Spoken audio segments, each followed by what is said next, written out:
वंदे मातरम, आप देख रहे हैं नेटवर्क 10 और पूर्वांचल लाइव के साथ मैं दीप्ति द्विवेदी। उत्तर प्रदेश के पहले आयुष विश्वविद्यालय का 28 अगस्त को राष्ट्रपति रामनाथ कोविंद शिलान्यास कर सकते हैं और इसी दिन महायोगी गुरु गोरखनाथ विश्वविद्यालय का भी राष्ट्रपति लोकार्पण कर सकते हैं। शिलान्यास और लोकार्पण समारोह के बाद राष्ट्रपति सभा को भी संबोधित कर सकते हैं और राष्ट्रपति के गोरखपुर में 3 दिन रुकने की भी संभावना यहां पर जताई जा रही है। आपको बता दें कि मुख्यमंत्री योगी आदित्यनाथ ने कहा था कि जल्द ही राष्ट्रपति आयुष विश्वविद्यालय का शिलान्यास कर सकते हैं। आगे बढ़ते हुए बात करेंगे, सीएम योगी आदित्यनाथ ने अयोध्या के 84 कोसी परिक्रमा मार्ग को राष्ट्रीय राजमार्ग घोषित करने को लेकर ट्वीट किया और अपने ट्वीट के जरिए प्रधानमंत्री नरेंद्र मोदी का उन्होंने आभार व्यक्त किया है। उन्होंने अपने इस ट्वीट में लिखा है कि आपके मार्गदर्शन और आपके नेतृत्व में 84 कोसी परिक्रमा मार्ग को राष्ट्रीय राजमार्ग हेतु अधिसूचना जारी होना अयोध्या पुरातन गौरव की पुनर्स्थापना हेतु बढ़ाया गया बड़ा कदम है और यह आध्यात्मिक पर्यटन क्षेत्र को संबल प्रदान करेगा और हार्दिक आभार।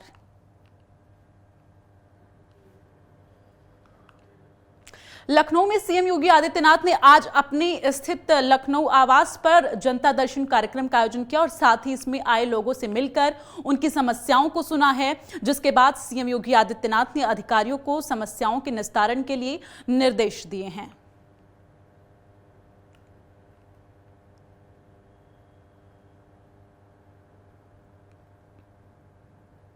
तो सीएम योगी आदित्यनाथ ने जनता दरबार लगाया, जहां पर काफी लोग अपनी समस्याओं को लेकर पहुंचे हुए थे और ऐसे में जन समस्याओं को सुनते हुए सीएम योगी आदित्यनाथ ने संबंधित अधिकारियों को समस्याओं के निस्तारण के लिए त्वरित निस्तारण के लिए आदेश दिए हैं। पूर्वांचल लाइव में आगे बढ़ते हुए आपको बता दें, रक्षा मंत्री राजनाथ सिंह लखनऊ पहुंचे हुए हैं, जहां उन्होंने संजय गांधी अस्पताल में भर्ती उत्तर प्रदेश के पूर्व मुख्यमंत्री कल्याण सिंह का हालचाल जाना है।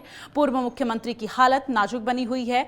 आपको बता दें कि शनिवार शाम से उनको सांस लेने में काफी दिक्कत हो रही थी, जिसके बाद उन्हें ऑक्सीजन सपोर्ट पर रखा गया था, लेकिन रविवार को उनकी बिगड़ते हालात को देखकर उन्हें नॉन इनवेसिव वेंटिलेशन पर रखा गया था और अभी भी उनकी स्थिति नाजुक बनी हुई है। ऐसे में तमाम लोग उन्हें देखने के लिए पहुंच रहे हैं। तो आपको बता दें कि आज रक्षा मंत्री राजनाथ सिंह भी अस्पताल पहुंचे और पूर्व सीएम का हालचाल जाना है।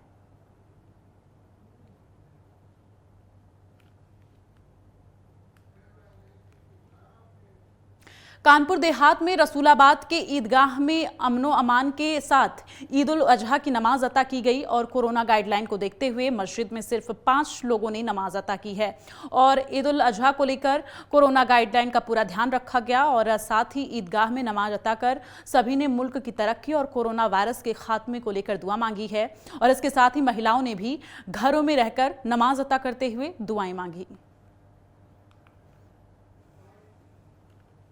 सरकार की गाइडलाइन के अनुसार यहाँ पे जो सरकार ने अनुमति दी 5 लोगों की नमाज़ पढ़ने के लिए, लिहाजा 5 लोगों ने ही यहाँ नमाज़ पढ़ी और जिसमें हाजी अब्दुल रऊफ साहब इमाम साहब ने नमाज़ पढ़ाई सोशल डिस्टेंसिंग के साथ और अपने मुल्क में अमन व अमान के लिए दुआ मांगी गई और मुल्क में तरक्की के लिए दुआ मांगी गई और जो कोरोना वायरस ऐसी जो बीमारी है उससे शिफा मांगी।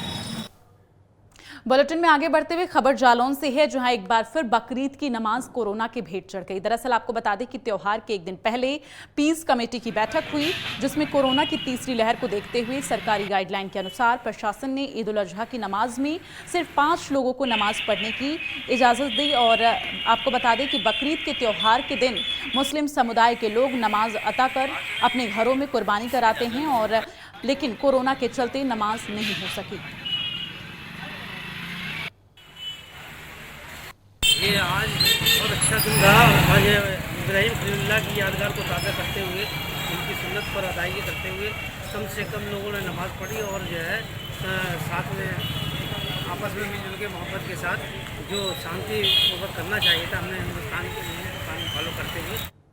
कानपुर आउटर के घाटमपुर थाना क्षेत्र में एक बुजुर्ग चाय वाले ईंट से आपको बता दें कुचलकर निर्मम हत्या कर दी गई है बुजुर्ग की और बुजुर्ग का शव खेतों में पड़ा मिला, जिसके बाद से इलाके में हड़कंप मच गया। बुजुर्ग का नाम बलराम सचान बताया जा रहा है, जो कई बड़े बीजेपी नेताओं के करीबी माने जाते थे। फिलहाल पुलिस ने शव को कब्जे में लेकर पोस्टमार्टम के लिए भेजा और मामले की जांच की जा रही है।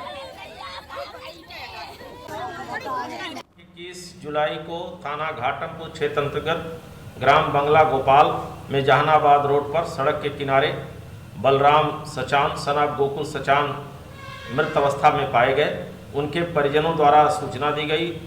उस सूचना पर प्रभारी निरीक्षक घाटमपुर द्वारा पंचायतनामा कराते हुए पोस्टमार्टम हेतु भेज दिया गया है।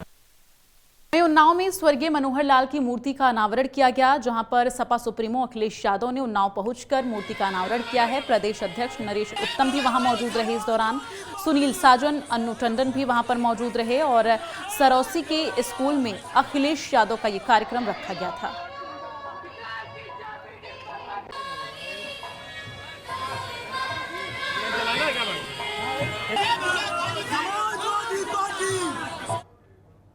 पीलीभीत के कस्बा न्यूरिया में ईद पर सुरक्षा व्यवस्था के लिए पुलिस ने फ्लैग मार्च निकाला। लोगों को सोशल डिस्टेंसिंग का पालन करते हुए ईद की नमाज घरों में पढ़ने की अपील की गई। न्यूरिया बस अड्डे से फ्लैग मार्च शुरू कर कस्बे के मेन चौराहा, नूरी मस्जिद से आदि प्रमुख मार्गों से होते हुए पुनः बस अड्डे चौराहे पर पहुंचकर संपन्न हुआ। और इस दौरान थाना प्रभारी ने कहा कि अनावश्यक भीड़ इकट्ठा ना करें और ना ही बाहर घूमे। बाइक पर डबल व ट्रिपल ना चलें। पकड़े जाने पर सख्त कानूनी कार्रवाई की जाएगी। जौनपुर में अपर पुलिस अधीक्षक नगर संजय कुमार और रिजर्व पुलिस लाइन में व्यापारियों और व्यापार मंडल के पदाधिकारियों के साथ गोष्ठी आयोजित की गई, जिसमें व्यापारियों की समस्याओं को सुना गया और सभी व्यापारियों को दुकानों में सेंट्रल लॉक, सीसीटीवी लगाने के लिए जागरूक किया गया है। और इस दौरान क्षेत्राधिकारी ने सुरक्षा व्यवस्था को लेकर भी आवश्यक दिशा निर्देश दिए। बुलेटिन में आगे बढ़ते हुए खबर यूपी की बस्ती से है, जहां 27 दिन से लापता एक युवक का नदी किनारे कंकाल मिला, लेकिन पोस्टमार्टम में युवक की मौत का खुलासा अभी तक नहीं हो सका है। डॉक्टरों की टीम ने युवक के हाथ पैर की हड्डियों का एक्सरे और सैंपल सुरक्षित कर जांच के लिए विधि विज्ञान प्रयोगशाला भेज दिया है। पुलिस अब घटना को आत्महत्या का रूप देने की तैयारी में जुटी हुई है, जबकि साक्ष्य और हिरासत में लिए गए लोगों के बयान से यह साफ होता है कि श्रवण की हत्या प्रेम प्रसंग में की गई है। वहीं एएसपी दीपेंद्र चौधरी ने कहा है कि जांच आगे की जा रही है। अगर किसी भी लापरवाही किसी की सामने आती है तो उसके खिलाफ कार्रवाई की जाएगी। इस संबंध में दिनांक 2/7/2021 को जीडी नंबर 54 समय 11 बजे एक गुमशुदगी भी उनके परिजनों द्वारा दर्ज कराई गई थी। प्रारंभिक छानबीन में यह तथ्य प्रकाश में आया कि मृतक उपरोक्त श्रवण कुमार अपने एक मित्र विशाल के साथ ग्राम उभाई थाना दुबौलिया गया था। जब विशाल से इस संबंध में पूछताछ की गई तो उसने यह बात बताई कि हम लोग एक साथ दिनांक 20 तारीख को जब उभाई गांव गए थे तो वहां पर गांव वालों ने छेड़खानी का आरोप लगा करके हम दोनों लोगों को दौड़ाया था। मैं बाइक से किसी तरीके से बच के आ गया, लेकिन श्रवण कहाँ गया इस बात की उसे कोई जानकारी नहीं है। फिलहाल इस संबंध में गुमशुदगी थाने पे दर्ज है और इसमें जो है हमारी प्रारंभिक छानबीन चल रही है। पोस्टमार्टम रिपोर्ट, फॉरेंसिक टीम की जो रिपोर्ट है उसके आधार पर आगे की कार्रवाई। फर्रुखाबाद में रस्सी हटाने को लेकर हुए विवाद के बाद दबंगों ने कुल्हाड़ी से हमला कर अधेड़ व्यक्ति को मौत के घाट उतार दिया। मृतक की पत्नी और बेटे को भी गंभीर चोट आई है, जिसके बाद से इलाज के लिए कायमगंज सीएचसी में भर्ती कराया गया है उन्हें, जहां से उन्हें जिला अस्पताल लोहिया के लिए रेफर कर दिया गया है। फिलहाल पुलिस ने हत्या के मामले में 2 लोगों को हिरासत में लिया है, जिनसे पूछताछ की जा रही है। जो प्लास्टिक की छतरी जिससे बांधी हुई थी रस्सी से, उस रस्सी का ये कहना है कि मेरे दरवाजे पे बांधी थी और पप्पू पक्ष उस पर ऐतराज़ किया कि भाई ये पैर में लग जाती है, बच्चे गिर जाते हैं। इस पर उन्होंने रस्सी काट दी। इसी रस्सी के काटने पर विवाद हुआ और वो विवाद अंततः झगड़े में बदल गया और मारपीट हुई, जिसमें घातक हथियारों से पप्पू के ऊपर हमला किया गया और उनके साथ 2 लोग और घायल हुए हैं। पप्पू की आगे बढ़ते हुए आपको बता दें, कांग्रेस महासचिव प्रियंका गांधी वाड्रा ने केंद्र सरकार के उस दावे पर सवाल उठाए हैं जिसमें कहा गया है कि कोरोना की दूसरी लहर के दौरान ऑक्सीजन की कमी से किसी की मौत नहीं हुई।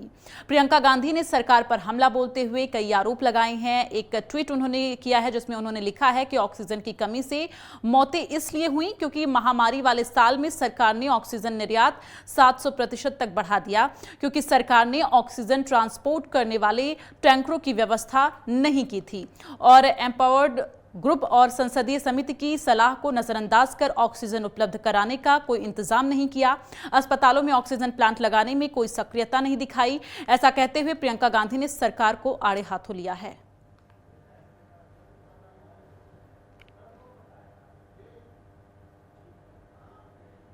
यहां वक्त एक छोटे से ब्रेक का है। ब्रेक के उस पार भी खबरों का सिलसिला जारी रहेगा। आप बने रहिए हमारे साथ और देखते रहिए नेटवर्क 10।